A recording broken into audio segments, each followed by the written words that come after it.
Operation സിന്ധൂറിനെ അവഹേളിക്കുകയും പാകിസ്ഥാനെ പിന്തുണയ്ക്കുകയും ചെയ്ത ഉത്തർപ്രദേശിലെ 3 യുവാക്കളെ പോലീസ് അറസ്റ്റ് ചെയ്തു. ദിൽഷാദിനെയും അതുപോലെ സെയ്ദിനെയും സീഷാനെയുമാണ് ഇപ്പോൾ UP പോലീസ് പൊക്കിയിരിക്കുന്നത്.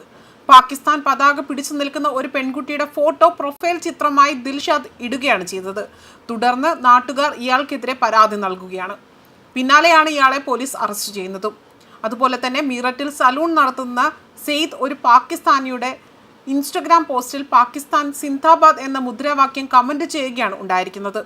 പാകിസ്ഥാൻ നിയന്ത്രിത പ്രദേശങ്ങളിലെ ഭീകര ക്യാമ്പുകൾ ഇന്ത്യ ലക്ഷ്യമിടുന്നു എന്ന പാകിസ്ഥാന്റെ നിലപാടിനെയും സെയ്ദ് പിന്തുണച്ചുകൊണ്ട് രംഗത്ത് വന്നിട്ടുണ്ട്. ഇൻസ്റ്റഗ്രാമിൽ ഈ അഭിപ്രായം കണ്ട ആളുകൾ പോലീസിനെ അറിയിക്കുകയും ചെയ്യുകയാണ് പിന്നീട് ചെയ്തത്. സെയ്ദ് ജോലി ചെയ്ത സലൂണിന്റെ ഉടമയായ ഷീസാദിനെയും അറസ്റ്റ് ചെയ്തിട്ടുണ്ട്. മീററ്റിൽ ഇത്തരത്തിലുള്ള 10 സോഷ്യൽ മീഡിയ അക്കൗണ്ടുകൾ ഇപ്പോൾ പോലീസ് തിരിച്ചറിഞ്ഞിട്ടുള്ളതായുള്ള വിവരങ്ങളും പുറത്തു വരുന്നുണ്ട്. ഇവർക്കെതിരെയെല്ലാം തന്നെ നടപടി എടുക്കുമെന്നും അക്കൗണ്ടുകൾ സസ്പെൻഡ് ചെയ്യുമെന്നും പോലീസ് അറിയിച്ചിട്ടുണ്ട്. അതേസമയം ഇന്ത്യ പാക് സംഘർഷാവസ്ഥ തുടരവെ ഇപ്പോൾ പാകിസ്ഥാൻ അനുകൂല പോസ്റ്റ് ഇട്ടെന്ന പേരിൽ കോഴിക്കോട് കാങ്കോടി പഞ്ചായത്ത് പ്രസിഡന്റിനെതിരെ പരാതിയുമായി യൂത്ത് കോൺഗ്രസ് രംഗത്ത് വന്നിട്ടുണ്ട്. യുദ്ധത്തിനെതിരെ പോസ്റ്റ് ഇട്ടെന്നാണ് കാങ്കോടി പഞ്ചായത്ത് പ്രസിഡന്റ് ഷീബ കാങ്കോടിക്കെതിരെയുള്ള പരാതി ഇപ്പോൾ സമർപ്പിച്ചിരിക്കുന്നത്. ദേശീയ അതിർത്തിക്ക് അപ്പുറവും മനുഷ്യരാണ്, വികാര വിചാരങ്ങളുള്ളവരാണ് എന്നതാണ് ഷീബ പോസ്റ്റ് ചെയ്തതും. CPIM നേതാവ് കൂടിയായ പ്രസിഡന്റ് പാക് അനുകൂല പരാമർശമാണ് നടത്തിയതെന്ന് ചൂണ്ടിക്കാട്ടിയാണ് പരാതി നൽകിയിരിക്കുന്നതും.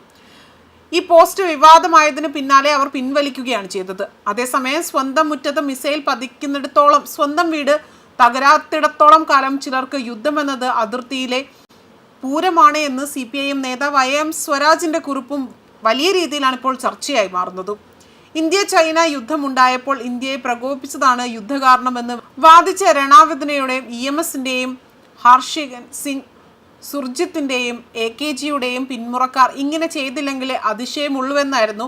അങ്ങനെയുള്ളവർ അതുകൊണ്ട് തന്നെ യുദ്ധമുണ്ടാകുമ്പോൾ മുകുന്ദന്റെ ഗാഥകൾ വായിച്ച് സമാധാന വാഹികരാവുമെന്നും യൂത്ത് കോൺഗ്രസ് സംസ്ഥാന വൈസ് പ്രസിഡന്റായ അബിൻ വർക്കി വിമർശിക്കുകയും ചെയ്തിട്ടുണ്ട്.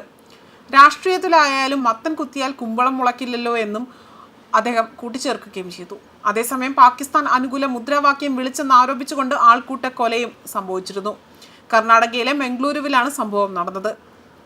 കുടുപ്പു എന്ന സ്ഥലത്ത് കല്ലൂർട്ടി ക്ഷേത്രത്തിന് സമീപത്തുള്ള മൈതാനത്താണ് കഴിഞ്ഞ ദിവസം പ്രാദേശിക ക്രിക്കറ്റ് മത്സരം നടക്കവേ തന്നെ യുവാവ് ആൾക്കൂട്ടം അതിനിടയിൽ വെച്ച് പാകിസ്ഥാൻ പതാക അല്ലെങ്കിൽ പാകിസ്ഥാൻ അനുകൂല മുദ്രാവാക്യങ്ങൾ വിളിക്കുന്നത്. കൊലപാതകത്തിന് ശേഷം മൃതദേഹം മൈതാനത്ത് ഉപേക്ഷിച്ച് അക്രമിക സംഘം രക്ഷപ്പെടുകയും ചെയ്തതായ റിപ്പോർട്ടുകൾ പുറത്തു വന്നിരുന്നു. തലയ്ക്കും ദേഹത്തും ആഴത്തിൽ മുറിവേറ്റതായാണ് മരണകാരണം പറയപ്പെടുന്നതും. 35നും 40നും ഇടയിൽ പ്രായമുള്ള യുവാവാണ് മരിച്ചതും. അതുപോലെ തന്നെ സംഭവത്തിൽ 19 പേർക്കെതിരെ പോലീസ് കേസെടുക്കുകയും ചെയ്തതായുള്ള വിവരങ്ങൾ പുറത്തു വന്നിരുന്നു. 15 പേരെ അറസ്റ്റ് ചെയ്തിരുന്നു.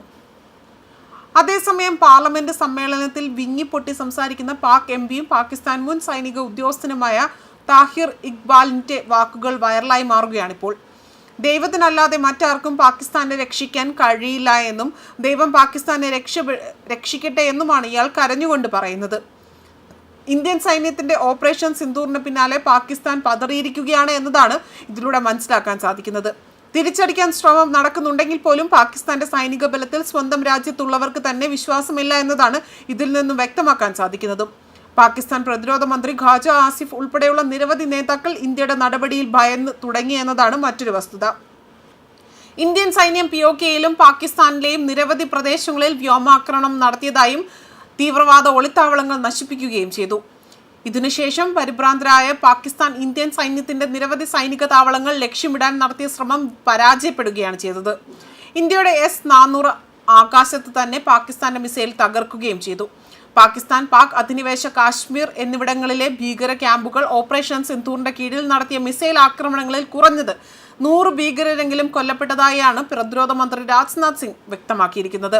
ന്യൂസ് ഡെസ്ക് കർമ്മ ന്യൂസ്.